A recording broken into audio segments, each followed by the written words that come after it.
लोकसभा चुनाव से पहले एआईएमआईएम की यूपी में एंट्री, चुनाव लड़ने का किया ऐलान, मच गया सियासी बवाल।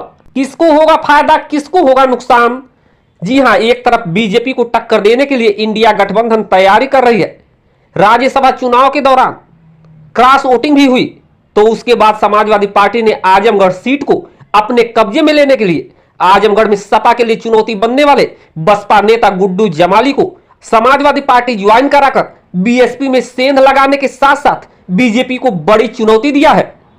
उसके बाद अचानक गुरुवार को ओवैसी की पार्टी के प्रवक्ता असीम वकार का बयान आता है, चुनाव लड़ने की तैयारी कर रहे हैं। उन्होंने आरोप लगाया है कि इंडिया गठबंधन द्वारा हमारी पार्टी को इग्नोर किया जा रहा है, इसलिए हमारी पार्टी यूपी में 7 सीट फिरोजाबाद, बदायूं, संभल, मुरादाबाद, अमरोहा, मेरठ व आजमगढ़ से चुनाव लड़ने की तैयारी कर रही है। इसके अलावा और भी कुछ सीटों पर विचार किया जा रहा है।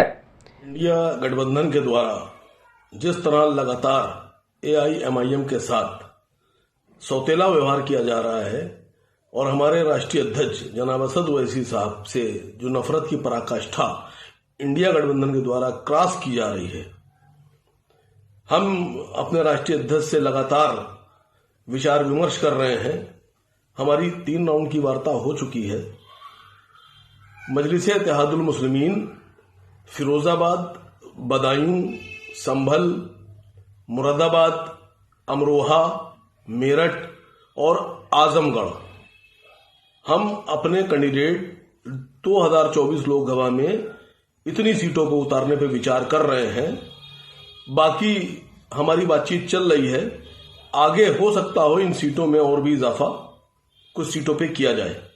वर्तमान में आजमगढ़ सीट पर बीजेपी, बदायूं सीट पर बीजेपी, फिरोजाबाद सीट पर बीजेपी, मुरादाबाद सीट पर समाजवादी पार्टी, अमरोहा सीट पर बीएसपी, मेरठ सीट पर बीजेपी का कब्जा है। वहीं संभल सीट इस समय खाली पड़ी है क्योंकि समाजवादी पार्टी के सांसद शफीकुर रहमान बर्क का कुछ दिन पूर्व निधन हो चुका है। एआईएमआईएम का ऐलान इंडिया गठबंधन के लिए चुनौती है क्योंकि जिन 7 सीटों का ऐलान हुआ है, इन सीटों पर मुस्लिम मतदाताओं की संख्या अच्छी खासी है। ज्यादातर मुस्लिम मतदाता विपक्षी दलों को वोट करते हैं, इसीलिए विपक्षी खेमे में हलचल तेज है। फिलहाल एआईएमआईएम को लेकर आपकी क्या राय है, कमेंट करके जवाब दें।